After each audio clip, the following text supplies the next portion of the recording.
Amigos de Controversias, buenas noches. Una semana más con ustedes. Hoy para abordar un tema que nos está estimulando los sentidos y no precisamente en sentido positivo, porque se está creando una leyenda y contraleyenda, un relato y contrarrelato sobre las nuevas tecnologías y el uso por parte de ellas, no solo de los jóvenes, sino también de los adultos, pero los adultos tenemos como la cierta animadversión hacia nuestros jóvenes porque pierden mucho tiempo, porque lo usan en todo momento y lugar, nuestras plazas, nuestros bares, el salón de nuestra casa, la cena de Navidad, el cumpleaños de uno de nuestros familiares, y ellos con el móvil y parece que no lo sueltan. Es como si apartaran la mirada de lo que en ese momento teóricamente tendría que ser su mirada importante, que es el evento que se celebra, la fiesta familiar, cuando se reúnen entre ellos. Este moderador ha visto cómo 4 jóvenes en un banco, cada uno con su móvil, no se miran la pantalla y no hablan entre ellos. Yo me he parado un ratito a observarles y es como si estuvieran aislados de todo, aislados del mundo. Esta noche tenemos una vez más a don Félix González Lorenzo, entrañable amigo y colega de muchos años. Nos va a acompañar algo que diremos después de la presentación, que es un vídeo que ya presentaremos en su día. Encantado de estar aquí compartiendo contigo y con este joven que ha tenido la valentía de mandarnos un audio, porque hoy es un día en el que tiene él un evento personal y no pudo ser de otra manera. Así que con permiso de ustedes vamos a pasar ese vídeo y después hablamos de él y de otros temas relacionados. Bueno, yo soy Fernando, tengo 20 años y bueno, uno de mis hobbies es pues los videojuegos y como joven que soy, pues también hago uso de las redes sociales, WhatsApp, Instagram, TikTok, todas las más famosas, allí estoy yo. Y bajo mi punto de vista no creo que deba ser algo considerado como tabú, porque sí, claro, todos los jóvenes en general tenemos pues un problema de control, porque a veces pues bueno, se nos puede ir el tiempo echando horas a las redes sociales o a los videojuegos, pero yo quiero hacer alusión, bajo mi punto de vista, de que esto no solo es un sitio donde perder tu tiempo o simplemente entretenerte y dejar de hacer otras cosas. Esto es un hobby que a mí me sirve para desestresarme, para salir un poco de los problemas de mi vida, de mi día a día, y además se puede aprender mucho de las nuevas tecnologías. Yo estudio una ingeniería en la universidad y, por ejemplo, gracias a las pantallas es que yo puedo hacer uso de programas como es el AutoCAD, y además también, ya a nivel más personal, hago uso de TikTok o de YouTube en los que puedo ver vídeos de superación, de psicoanálisis, de introspección de uno mismo. Por ejemplo, del psicólogo Gabriel Rolón, y son vídeos que a mí me ayudan a entenderme a mí mismo, a entender a los demás, a entender lo que me rodea, y eso es lo que me hace a mí un poco también madurar como persona y actuar en el mundo y verlo de otra manera, que sin las pantallas yo no podría hacer uso de esta manera. Yo suelo hacer esto para pasar el rato y divertirme con los colegas. Suelo levantarme, chequeo las redes sociales por si me ha escrito alguien y yo me pongo aquí, me conecto, juego con amigos y pasamos el rato todos. Después almuerzo y por la tarde suelo salir con amigos, hacer algún plan. Y sí es verdad que luego por la noche llego con ganas de jugar y sigo jugando hasta que sea la hora de irme a acostar. Yo hago uso de las redes sociales, pero todo es para entretenerme y también porque a veces, bueno, uno se entera de cosas interesantes. Yo no dejo de hacer las actividades que tengo que hacer cada día por jugar a los videojuegos ni por estar pendiente de las redes sociales. Yo no considero que mi rendimiento académico se vea afectado negativamente por yo jugar. Aparte, yo haré uso de las redes sociales y de los juegos unas 8 o 10 horas al día. Sí. El resto sigo haciendo mi vida normal. Ahora mismo estoy jugando solo, pero normalmente yo me conecto con amigos cercanos que yo conozco y jugamos. Nosotros nos metemos aquí, estamos unas cuantas horas jugando, hablamos, nos lo pasamos bien y para mí más que nada es una manera de desconectarte un poco de los problemas de la vida diaria y pasártelo bien. Aparte, yo si quiero ver a mis amigos, pues tendría que ir a un lugar en concreto, quedar con ellos, cuadrar horarios, y esta es la manera más fácil que tenemos nosotros, que tenemos este hobby, pues de vernos y hablar. Al final, yo lo veo como cualquier otro hobby. El que le gusta pescar, pues va a pescar, y el que le gusta esto, pues esto. Porque al final, pues somos otra generación distinta y nuestra manera de relacionarnos no solo es en persona. Nosotros hablamos pues mucho por aquí, nos ponemos al día, y en cuanto al otro tema que me comentaste, que si lo veo como un vicio, yo personalmente creo que no, aunque a veces, bueno, se me va un poco la hora, a veces me quedo jugando muy tarde, pero es más bien un problema mío de gestionar mal mis tiempos. Además, en cuanto a lo de las redes sociales, pues sí, claro, muchas veces perdemos mucho tiempo con lo que hablamos del scroll, que se dice hoy en día. Pero yo, por ejemplo, soy universitario, estoy en una ingeniería y, vale, muchas veces perdemos el tiempo, pero otras veces, pues también... Sí, se aprende algo también. Claro, nos informamos con vídeos didácticos de divulgación y también pues me hace una persona más culta. Bueno, a ver, sí es verdad que yo de vez en cuando tengo conflictos con mis padres porque empiezo a jugar, quiero seguir jugando otra partida y al final acabo yéndome a acostar a una hora muy tarde. Entonces ahí es cuando viene mi padre o mi madre y tenemos un conflicto.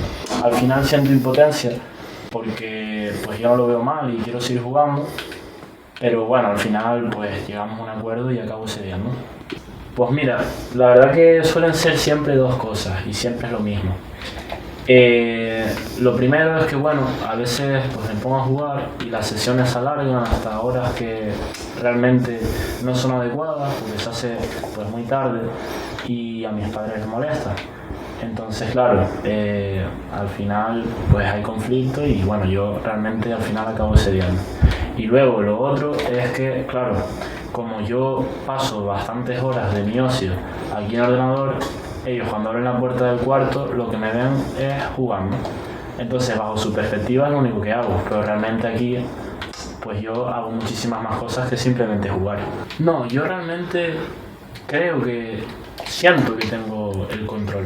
Pues a ver, si yo pudiera cambiar cualquier cosa, yo creo que tendría que ver con lo que te estaba comentando, que a veces pues se me va la mano. Entonces realmente si yo pudiera cambiar algo, seguramente lo que cambiaría pues es mi gestión del tiempo respecto a los videojuegos. Don Félix, acabamos de ver el vídeo de un joven representativo de la edad y de una generación que ya no es la nuestra, pero bueno, nosotros estamos ahí, hemos sido profesionales que hemos estado detrás de una mesa y hemos visto desfilar por nuestros despachos pues muchos casos en los que podemos por lo menos opinar, pero a mí me gustaría oír la suya, que probablemente es más importante que la mía porque la suya es más reciente, la mía es un poco más antigua.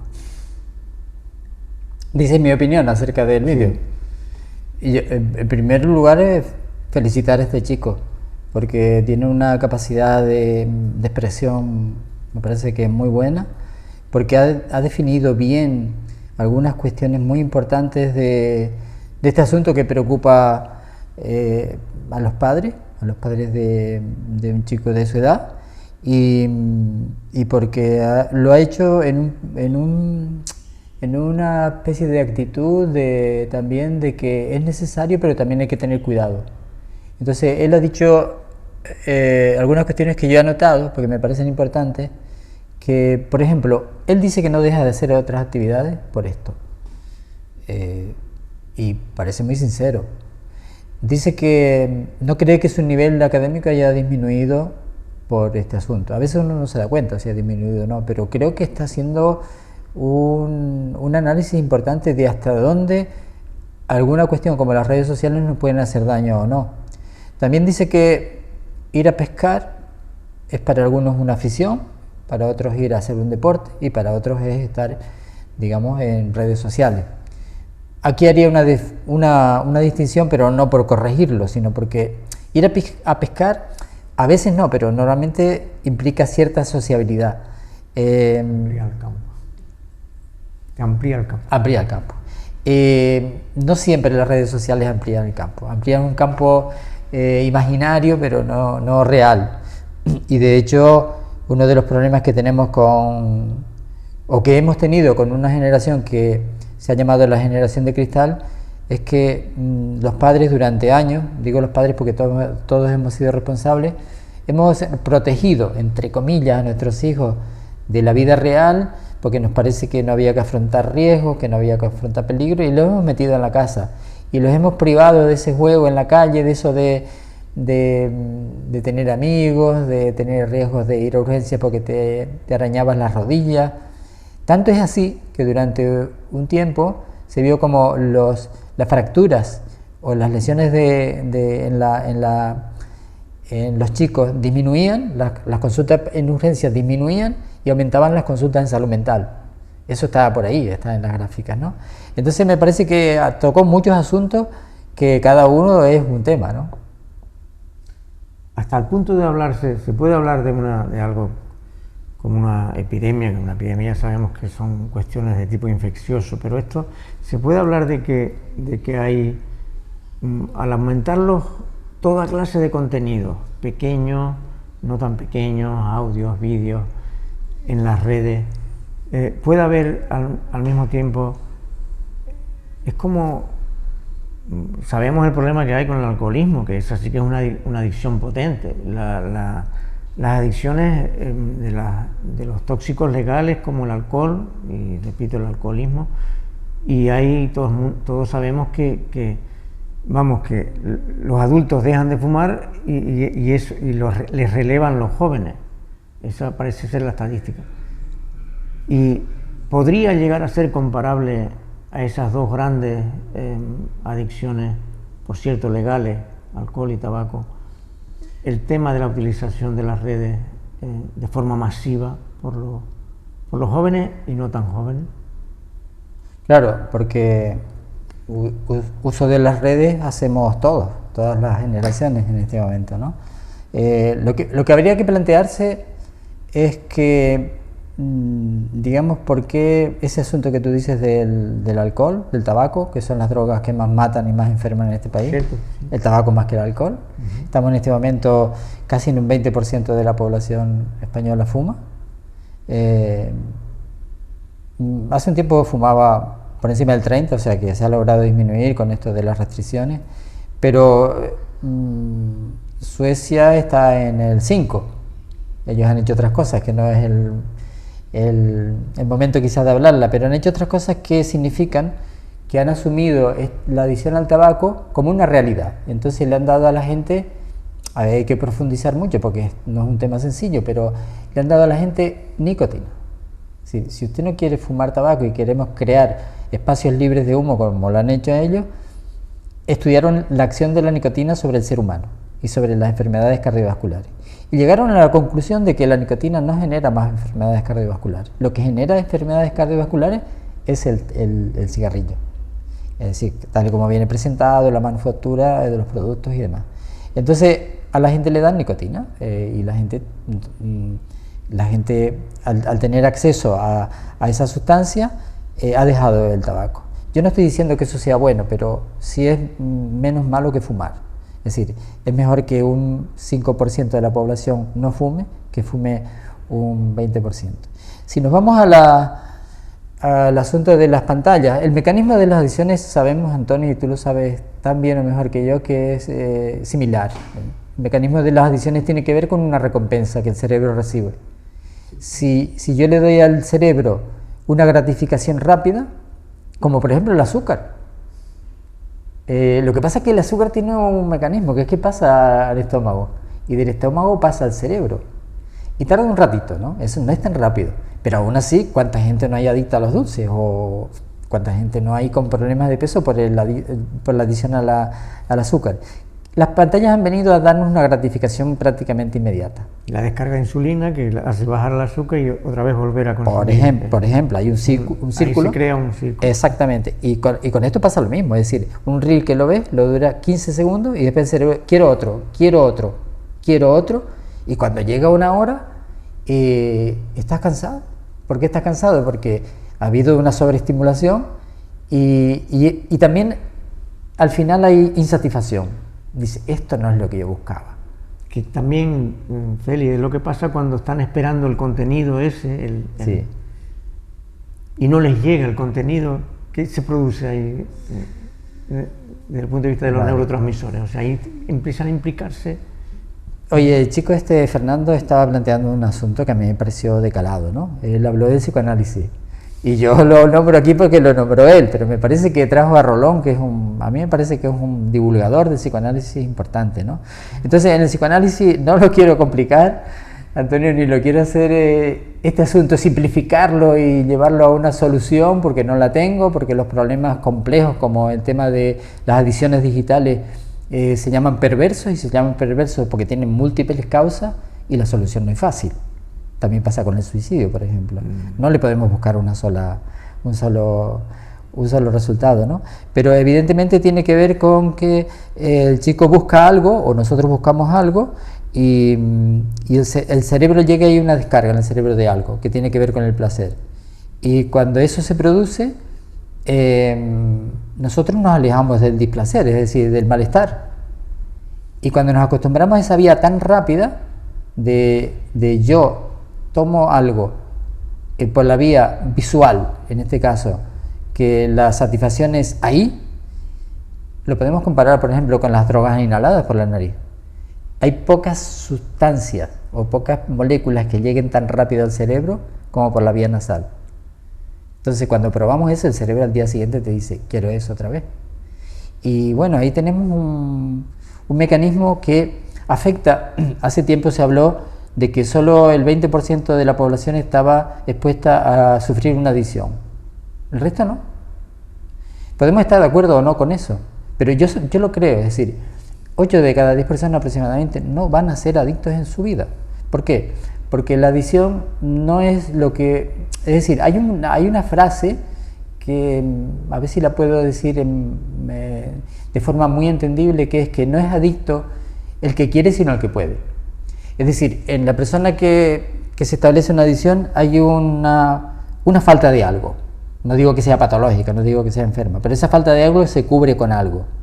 Y se cubre con algo lento, es decir, la persona que tiene predisposición a la adicción busca recompensas que pueden llevar su tiempo, que son recompensas buenas, es decir, que, en el sentido de que para conseguir esto tengo que hacer un trabajo, o entramos en un circuito, en un cortocircuito, que yo necesito una recompensa y la tengo ya.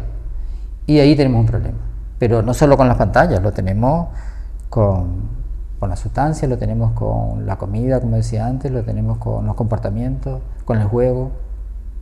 Pero si las distintas adicciones se van sumando, ¿no va a llegar un momento en que una de ellas, llámese las nuevas tecnologías, las redes, que produzcan una cierta saturación de contenidos que acceden o que intentan acceder a nuestro cerebro, que también nos distraen a lo mejor de otras cosas que también son importantes, que es la capacidad de organización, sí, de dedicarle horas al estudio, a la lectura, al deporte? Me interesa mucho que pudieras también abundar por ahí. Sí. Bueno, quizá eso... Mientras estás en la red, no estás haciendo ningún deporte. Sí, por supuesto. Aunque puedes desarrollar algunas cuestiones mentales, pero... Él planteaba asuntos que yo los estoy tomando porque los anoté, me parecían tan interesantes que los anoté. Él decía, a los jóvenes se nos va el control, y es verdad, estamos en una edad en la que los controles, es decir, sabemos, y yo estoy hablándole cosas a Antonio sabiendo que él la sabe igual o mejor que yo, pero tenemos una parte que es, lo llamamos el lóbulo frontal, que está aquí delante, ¿no? Y ese lóbulo controla, ¿no? Pero ese lóbulo en los adolescentes no está maduro del todo. Fíjense que se estaba hablando hace un tiempo, hasta los 25 años está creciendo el frontal. Y hasta ahí, ¿qué tenemos? Si nuestro frontal, es decir, nuestro sistema de freno, de modulación, no funciona, ¿qué tenemos? El lóbulo frontal de los demás, que es de nuestros padres, de nuestros maestros, de la gente que tenemos al lado. Entonces nosotros nos guiamos por ese que está conduciendo su vida y lo conduciendo Excepto el super yo, don Fe. Super yo también tiene que ver. Pero bueno, todo esto tiene que ver con que él decía, a veces se me va el control y pierdo demasiado sueño, ¿no? Es decir, me acuesto demasiado tarde. Ahí le tenemos que añadir otra cosa, que hay una luz blanca que le está dando una señal al cerebro que es de día, a las 2 de la mañana. El cerebro dice, si es de día, la melatonina la bajo y el cortisol lo subo. ¿Y cómo voy a dormir así? Si justamente necesito el equilibrio contrario, que la melatonina suba.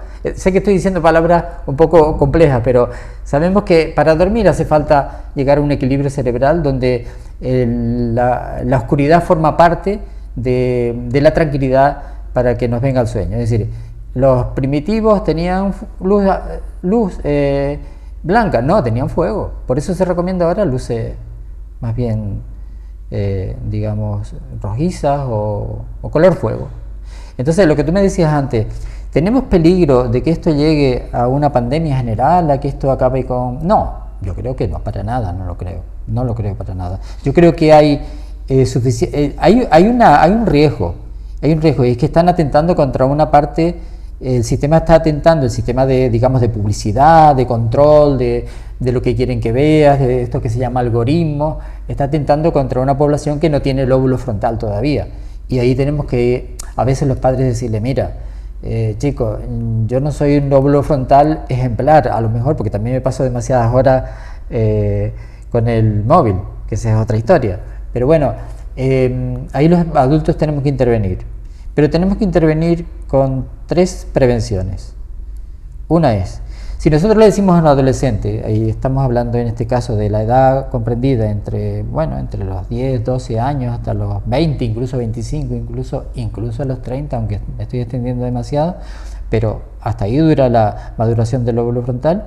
Tenemos que decirle que si a una persona en plena adolescencia le decimos que algo está prohibido, eso va a generar curiosidad. No funciona. Eso se intentó con las drogas y no funcionó. Segundo error, le decimos que es peligroso. Pero ¿y qué le importa a un adolescente lo que es peligroso? Si se piensa invencible, si se piensa que nunca se va a morir. Tercer asunto, no lo haga. El adolescente, por identificación, por necesidad de decir que él es alguien, lo va a hacer. Entonces, bueno, con los mensajes tenemos que ser prudentes y tratar de acercarnos. Y con esto podemos entrar a la siguiente. Yo propongo ya que se aborde, ahora o otro día, que se aborde el asunto de qué hacer frente a esto. Es decir, si tenemos un estímulo potente, ¿qué podemos hacer para competir con ese estímulo? Y tú lo mencionabas, que era el deporte, por ejemplo. Durante muchos años convives con los jóvenes, también en nuestro trabajo, que siempre tienen la misma edad. Cuando tratas jóvenes, siempre tienen la misma edad. Y nosotros tenemos una edad cada año superior. Entonces nos tenemos que actualizar, nosotros también nos tenemos que actualizar. Y a lo mejor en algún caso entrar en esos contenidos, a ver qué pasa con esos contenidos que son tan atractivos, ¿no? Y de hecho, ¿es una cuestión de edad esto, Félix? ¿O sí. se puede hablar de que esto llega a todas las edades? No, es una interés por las nuevas tecnologías. Vamos a ver, cuando llegamos a la edad adolescente, la naturaleza nos hace... Curiosidad. Sí, pero nos hace dos trastadas, por decirlo en palmero, ¿no? La trastada primera que nos hace es que empieza a podarnos el cerebro. Es lo que se llama, lo que todo el mundo, mucha gente conoce como la poda neuronal. Es decir, empieza a quitarnos, la naturaleza nos empieza a quitar, digamos, conexiones que no son útiles. Es una forma maravillosa de mejorar el cerebro, de optimizarlo, ¿no? Y nos hace una segunda trastada. Nos dice, te voy a quitar una sustancia que te da placer cuando tu madre te lleva el desayuno a la cama. Te voy a quitar una sustancia que te hace estar pegado a tus padres, que encuentres el placer en la casa, dentro, con tus hermanitos, con tu familia. Y esa sustancia se va a llamar dopamina.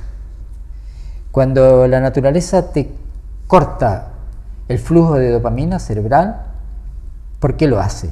Lo hace porque necesita, desde el punto de vista evolutivo, que tú salgas fuera de la casa. Y si te quedas ahí, desde el punto de vista, como decía antes, de la procreación, aunque no vivimos solo para procrearnos, pero la evolución entiende mucho de eso. Somos menos lúdicos los mayores, don Félix. Bueno, voy a llegar a eso rápido. Pero si yo tengo menos dopamina, yo quiero salir a la calle. Entonces, todos los que hemos sido padres sentimos que nuestros hijos empiezan a ser antipáticos con nosotros. Ya no les gusta lo que hacen con nosotros. Y nos empezamos a sentir dolidos, porque no quieren estar en casa, porque a pesar de que le damos todo, se van con sus amigos. Y eso, excepto que seamos padres, que nos duele, y incluso siendo padres tenemos que aceptar lo que es la salud. Lo contrario sería lo preocupante. Entonces, en ese camino de búsqueda de dopamina pueden ocurrir dos cosas. Que la encuentren a través del deporte, por ejemplo. O que la encuentren para poner dos polos, a través de una sustancia. Hay una diferencia. La sustancia se torna normalmente destructiva. El deporte se torna al contrario. Es sociabilidad, es tener maestros, es tener ejemplos, es progresar. La sustancia va hacia abajo todo. Entonces, en ese camino, y termino ya porque sé que es un asunto muy amplio y no quiero extenderme en la respuesta. En el Congreso, yo le comentaba a Antonio antes, cuando estábamos con un poquito de tiempo para hablar antes de empezar, que en el último Congreso de Patología Dual que se celebró en Valencia este año, un ponente importante en el mundo de las adicciones dijo, yo lo primero que le mando a un adolescente que tiene una adicción, procuro que encuentre una vinculación con un deporte. La búsqueda de dopamina a través del deporte. Es una vía más lenta. La segunda es que coma bien. Y la tercera, y no parece cosas tan difíciles, que duerma bien.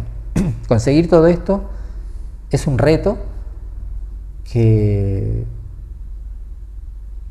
digamos, que nos podría hacer librar de la preocupación de las adicciones en muchos jóvenes, y sé que no es así de sencillo, pero si tenemos esto en la mente, tenemos que pensar que al adolescente le tenemos que dar algo que compita con lo que le ofrece la droga o con lo que le ofrece la pantalla.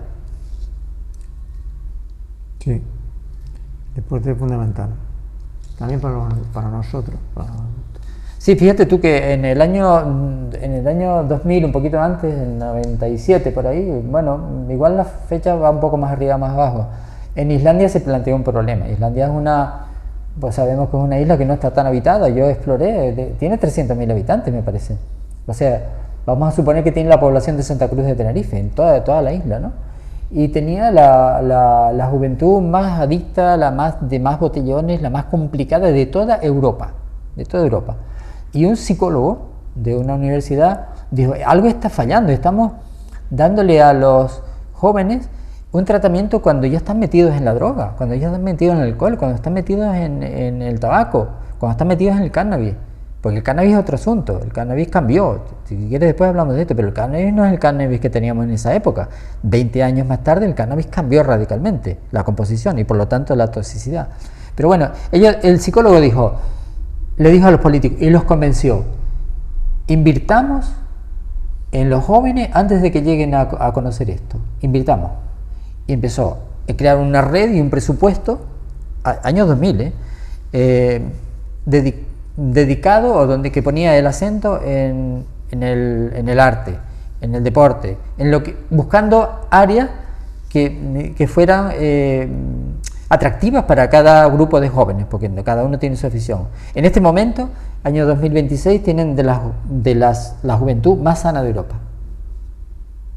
Las cifras de disminución de tóxicos están por las redes, las puede buscar alguien, comparar cómo era el consumo de sustancias de los chicos de Islandia en el 2000 y cómo es ahora. Incluso aquí en La Palma hemos hecho algún proyecto con el Cabildo, donde tratamos de iniciar algo parecido, aunque sea 20 años después. ¿Qué repercusión puede estar habiendo este aumento de el tiempo que he invertido en redes y tecnología sobre el trabajo, la familia y sobre la sociedad general? O sea, porque si esto continúa de forma tan importante, a lo mejor o hay un cambio de la sociedad hacia no sabemos dónde, o empieza a haber no solo el gran absentismo laboral y bajas laborales, que esa es otra historia que tenemos, sino que empieza a haber lo que hemos tenido siempre en el sur de Europa, que es la baja productividad. O sea, porque si la gente está pendiente de... Yo he visto trabajadores en una obra, pues no estoy al tanto de saber si es pública o privada, con el móvil en la mano, y está en un ejercicio, digamos, laboral, incluso en instituciones oficiales, ayuntamientos, llámese, cabildo, los he visto utilizando el móvil, sí. Y me entra la duda de si es por motivos laborales o es por motivos lúdicos, digamos. Claro, date cuenta, bueno, estás yendo a donde también hay que ir, que es decir, empezamos a hablar de los jóvenes, del chico de Fernando que tiene 20 años, estamos hablando de los adultos, es decir, que no es un problema de los jóvenes, es un problema de los adultos, porque los adultos que somos padres le decimos a chicos, mira, no mires tantas pantallas, y nosotros mirando a ver si nos entra un WhatsApp. Es que cuando nos encontramos con una población tan sensible como es la adolescencia, importa más lo que hacemos que lo que decimos, que lo que la consigna. Entonces, este asunto de que, cómo afecta, yo creo, y aunque sea irnos ya muy a lo más reciente, a mí me está preocupando cómo esto está rápidamente derivando en la IA, ¿no? En el asunto de la IA. Hay un fenómeno que en inglés no creo que lo sepa pronunciar bien, porque yo soy de francés, que se llama brain rot, que es mente, en realidad yo iba a decir rota, pero voy a decir podrida, porque la traducción literal es podrida. En este momento se está tendiendo lo que tú comentas, Antonio, ya no solo en el tema del sentismo, que creo que sí influye y hay que ponerle límites, en un asunto que estás pensando, ¿estás usando tu reflexión o estás yendo a que la IA te lo conteste? ¿Estamos educándonos a preguntarle todo a la IA? Y entonces, bueno, ahí que se produce una mente que no es capaz de funcionar sola. Es como si una persona para aprender a manejar un avión lo hiciera con el piloto automático. Solo con el piloto. Solo con el piloto, exacto, solo con el piloto. Es importante ese matiz que has puesto. ¿Tiene que aprender con el piloto automático? Sí, pero una vez que sepa hacerlo, o paralelamente, o como sea. Pero, por ejemplo, ahora hay una polémica importante a nivel del país y me voy a meter con mi profesión, para no meterme con ninguna otra, porque la mía me voy a meter con todo respeto. Es sano. Pero, es sano. Sí, yo creo que es sano hacer la crítica. En este momento se está planteando, hace tiempo que se está planteando, de que los residentes de las especialidades médicas no tengan un móvil en el bolsillo, ni tengan acceso a internet. ¿Por qué? Porque si tú me vienes con un problema, tienes fiebre, tienes tos y te pregunto 3 cosas más, se lo pongo a la IA y me da una respuesta, seguro que me da un diagnóstico. Y si le pregunto por el tratamiento, seguro que me lo da. No piensa. Seguro, no piensa. Estás con el piloto automático. Entonces, yo estoy yendo un poco más a lo cercano, Antonio, en la pregunta que tú me haces, porque me parece como que la IA está desbordando todo esto. Ya no es solo lo que miramos el móvil, el tiempo que miramos, sino para qué lo miramos y cómo lo utilizamos, ¿no? Sí. Como sustituto de nuestro propio pensamiento, de nuestra propia capacidad de aprendizaje, que el aprendizaje requiere tiempo, requiere trabajo, requiere reflexión. Ahora, tú me dices, ¿estás en contra de la IA? No, la IA viene para mejorarnos muchas cosas, Pero ahora ignoramos al maestro que tenemos al lado que nos puede dar la respuesta. totalmente. Nos ponemos a buscar Totalmente, totalmente. Porque nos acostumbramos también a lo rápido. Es Aquellos decir, yo lo maestros quiero que tuvimos ya. Sí, nosotros, sí, que nos enseñaron tanto. sí, yo lo llamo los mentores. Los mentores. Los mentores. Yo echo de menos en la formación actual que no haya mentores. Sí. Mentores es la persona que tú hiciste la carrera con él, que probablemente yo sé que tú los tienes, que tú cuando estás trabajando casi todos los días te aparecen delante. Sí, olvidé mis mentores y ahora los tengo como referencias, ¿no? Como más lejanos. ¿Y ahora Sí. el mentor cómo se va a llamar? ¿AI? ¿O ChatGPT? ¿O Gemini? ¿O cómo se va a llamar el mentor ahora? No digo que esto no sea interesantísimo, es decir, yo creo que la IA, el chico, yo me vuelvo a remitir al chico otra vez. El chico Fernando, decía que él estudia, y yo lo entiendo, yo también estudio todos estudiamos, pero vamos a ver a qué fuente vamos, porque evidentemente si tú le haces una pregunta mala a los sistemas estos, vamos a no llamarlos IA, vamos a llamarlos como sea, inteligencia, sí. Cuanto más mala la pregunta, peor la respuesta. Y si uno no sabe si yo voy a preguntar sobre dermatología, me pierdo y voy a llegar a una conclusión probablemente mala, o sobre arquitectura, porque evidentemente el sesgo es que te va a tratar de decir lo que tú quieres escuchar, y tú en medicina, en la especialidad tuya, la puedes corregir si tú quieres aprender.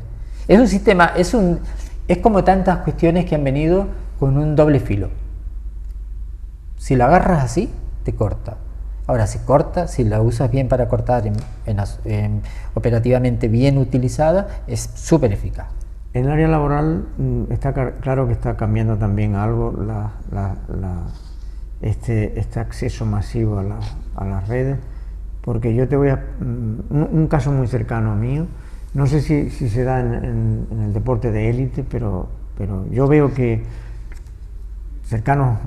casos muy cercanos, que si tienen el partido oficial el domingo, a tenerlo el sábado, el rendimiento es distinto, porque el sábado se pegan un atracón de tecnología y el domingo están distraídos en el campo de fútbol, por ejemplo, y si juegan el sábado, como han tenido menos tiempo durante la semana y han entrenado efectivamente los días de la semana que entrenan, llegan al sábado con más motivación y con menos distracciones y más capacidad de concentración en ese partido.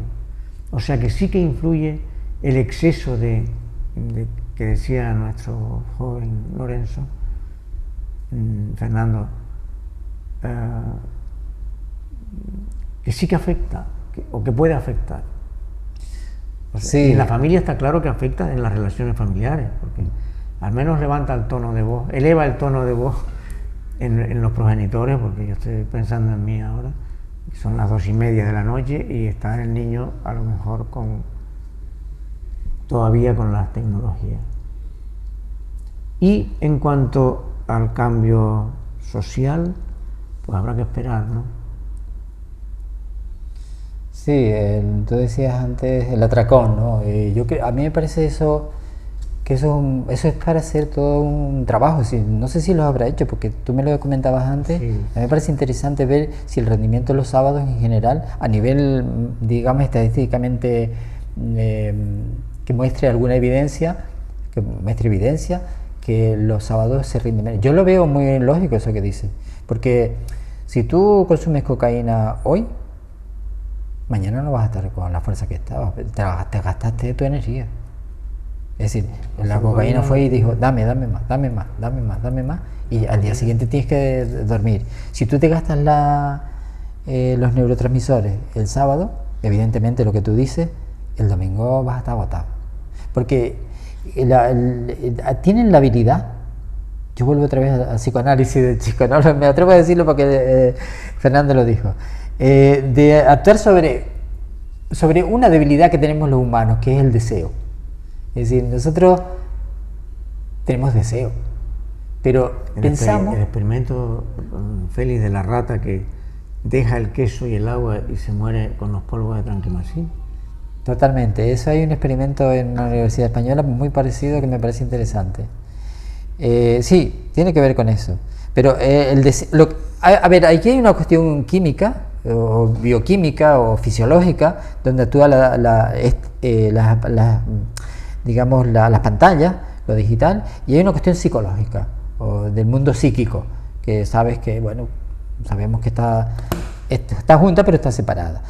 Yo que decía antes, el deseo, dicen los franceses o la escuela francesa, sé que a algunos les va a sonar, hay un psicoanalista muy polémico en Francia que se llamaba Lacan, que decía las cosas en una especie de idioma que yo creo que es difícil de entender, ¿no? Pero hay algunas cosas que a mí me parecen son geniales, si sustraes la frase, ¿no? Y decía, el deseo no viene para satisfacerse, el deseo viene para perpetuarse, para mantenerse.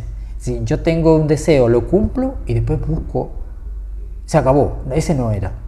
También Lacan dice otra cosa, dice, no me des lo que te pido porque no es eso. Entonces yo creo que, yo no sé si esta gente que diseña los reels y la publicidad y todo este asunto de los logaritmos o de los algoritmos está... No sé si no sé. Yo pienso que sí, porque date cuenta que en el diseño de la IA está planteada la desaparición de algunas carreras. No voy a decir cuáles porque alguno se va a ofender, ¿no? Seguimos con los anglicismos. Te viene un like y a lo mejor estás esperando ya al siguiente. Estás esperando el siguiente. Estás esperando el siguiente. Espera el siguiente. No era ese, como decía. No me des lo que te pido, que no es eso. Pero bueno, el asunto de lo que comentábamos antes, de traer el deseo como una cuestión que tiene que ver con el estudio. ¿Han estudiado esta gente psicoanálisis? ¿Han estudiado filosofía? Ojo, porque lo que trataba de comentar antes es que en las carreras no está desaparecida la filosofía.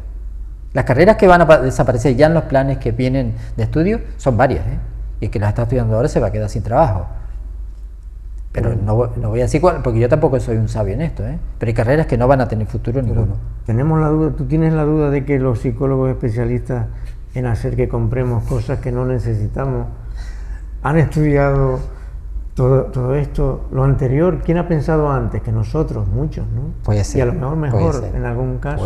Puede ser. La filosofía se mantiene en los planes de estudio futuro, es lo que quiero decir, la filosofía. Bueno, y después decía la familia, quiero también comentar algo de esto, es decir, cuando tú estás en una reunión familiar y está el móvil aquí, yo lo tengo aquí, está apagado, pero está aquí, no estamos nosotros dos solos, estamos un tercero, y estamos nosotros dos y un tercero. Y cuando el tercero me hace así, que yo miro aquí, a ti te doy un mensaje devastador. Yo estoy estableciendo una relación importante contigo, importante, interpersonal, donde se juega nuestra riqueza, nuestra posibilidad de debatir, de discutir civilizadamente, de aprender. Pero si yo digo, perdón Antonio, miro aquí, yo te estoy haciendo sentir que esto es más importante, que tú pierdes, algo te pasa a ti en ese momento. Y algo me pasa a mí también, ¿no? O algo me está pasando a mí. Entonces, hombre, esto de que el móvil esté encima de las mesas encendido, habría que tratar de evitarlo. Porque es una falta de respeto, una falta de consideración, y es un destructor de las relaciones. Pienso yo. Tampoco tengo la verdad absoluta. Mi amigo Félix tiene la gran virtud de no personalizar nunca. Él siempre habla como con esa pedagogía, ¿no?, que la tiene, pero yo de vez en cuando personalizo, menos mal que soy consciente, pero cuando yo le hago la cena a mis adolescentes en mi casa, que no es mandada a pedir en ningún, ¿cómo se llama?, en McDonald's ni nada de eso, sino que se les hago yo la cenita y tal, y se las pongo, no me cae bien que tengan el móvil allí al lado del plato que por cierto se los pongo en la mesa. Error, tendría que llamarlos a donde yo lo estoy haciendo. Venga cada uno a buscar su ración, ¿no?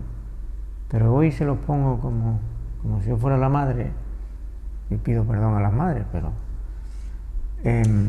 sí. Pero es que no me dicen nunca si está bueno.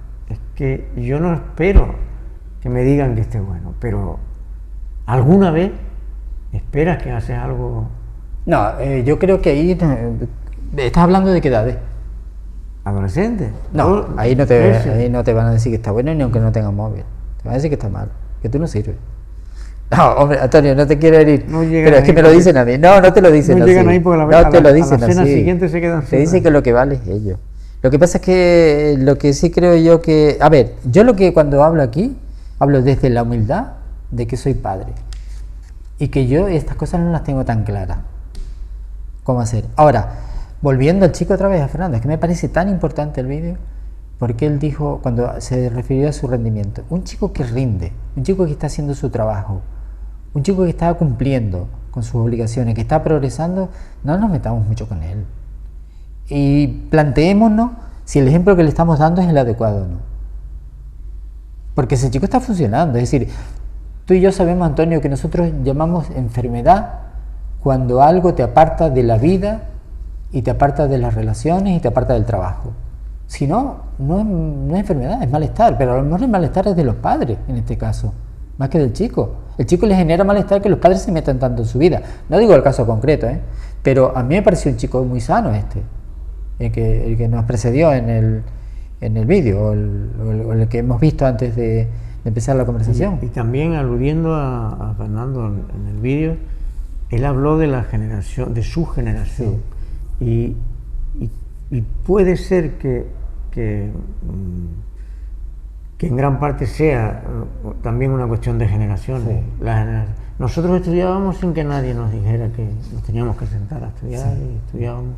Sí. Y ahora es distinto, ahora tienes que un poquito más intervencionista. Por supuesto. Pero teníamos otra cosa, nosotros teníamos pocas posibilidades, es decir, no teníamos una gama de posibilidades. Teníamos en televisión en la época inicial, Antonio, creo que teníamos TV1 y TV2, ¿o no?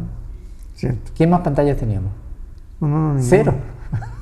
Teníamos 2 opciones. En este momento, ¿cuántas opciones, cuántas pantallas, cuántos canales en cada pantalla? Y yo voy a nombrar, ya que dijimos antes que la filosofía no va a desaparecer, vamos a aprovecharnos y a nombrar algo, sin ser experto en filosofía yo, ni pretenderlo, pero había un filósofo, me parece que era danés, que se llamaba Kierkegaard, que él decía que la angustia, lo decía en su momento, que hace de eso mucho tiempo, hace más de un siglo, por supuesto, cuando no había pantalla.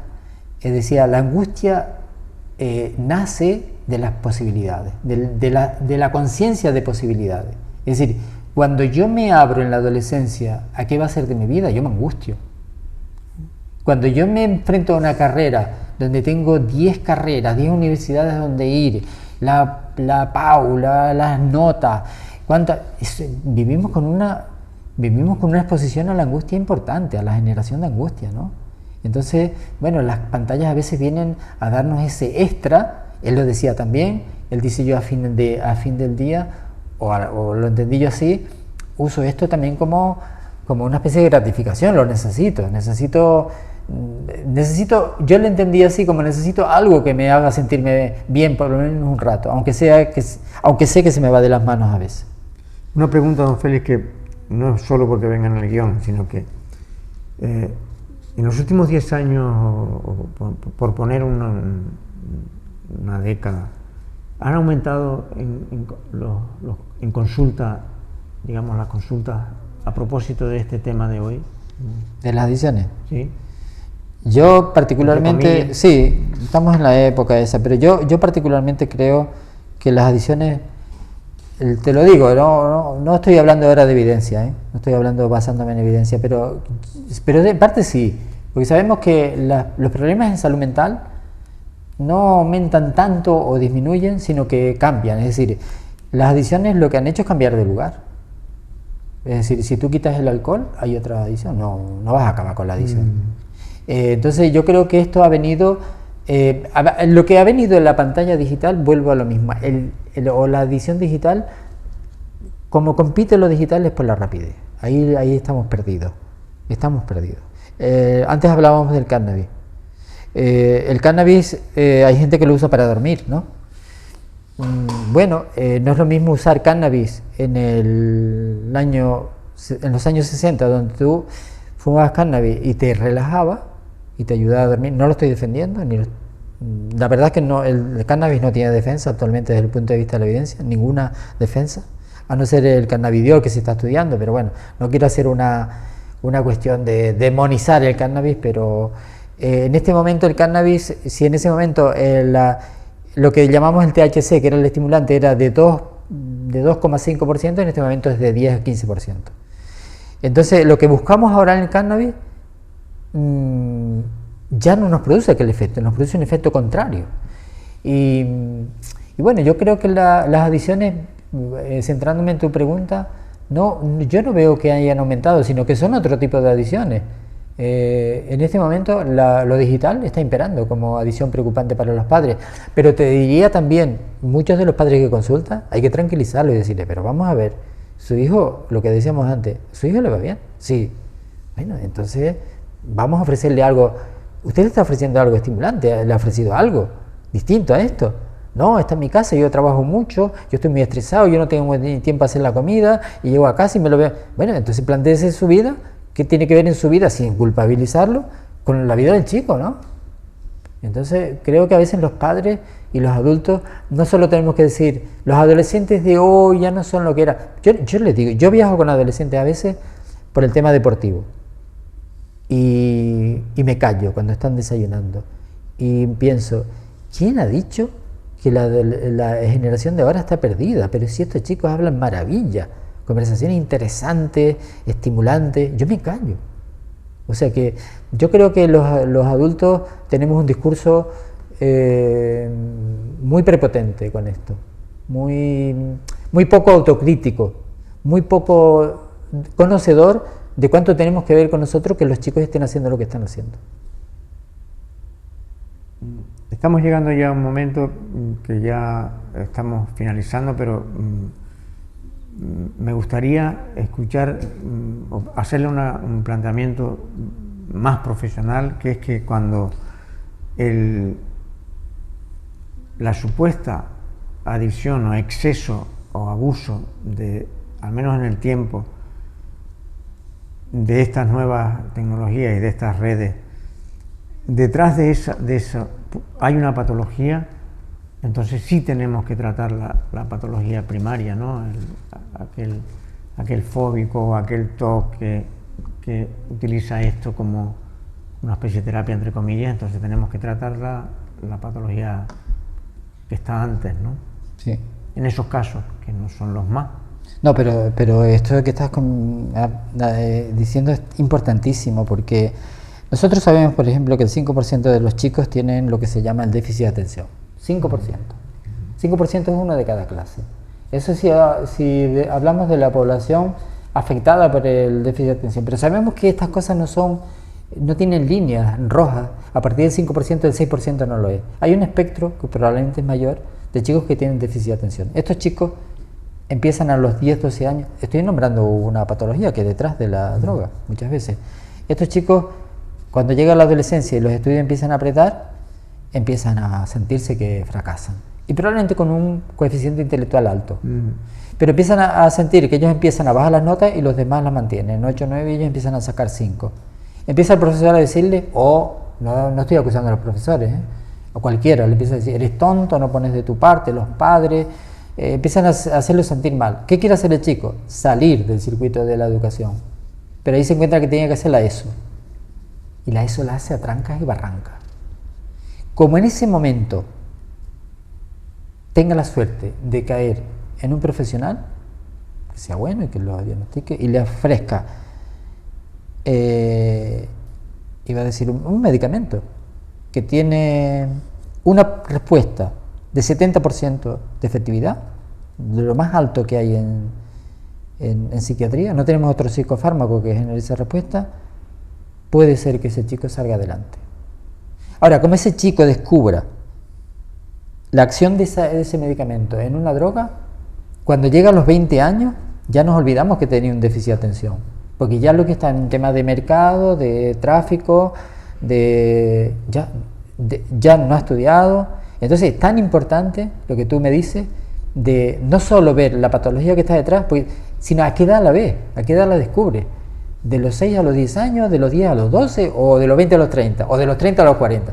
Porque lamentablemente de los 30 a los 40 tenemos mucho menos que hacer, porque la vida se construye, es decir, los profesionales, lo que somos, lo que sabemos, lo que aprendemos, se construye de la infancia a los 25 años, las primeras 3 décadas. Si en ese momento, si en esas 3 décadas, o 2 décadas y media, o 2 décadas, no hemos incorporado los conocimientos, va a ser difícil más adelante. Y si encima estamos enganchados a una droga, date cuenta que se sabe que el adicto, no estoy enjuiciando al adicto, no estoy haciendo una valoración moral del adicto. El adicto es una persona que sufre, y la familia también sufren todo. Y sufrimos los médicos cuando nos enfrentamos a un asunto que no podemos resolver rápidamente.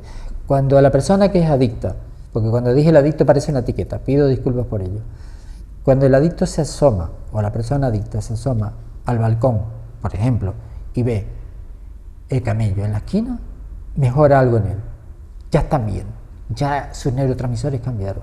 Fíjate hasta qué nivel la potencia de la expectativa de la droga es, digamos, estimulante a nivel cerebral, y cómo esa persona, cómo la bajamos de ahí.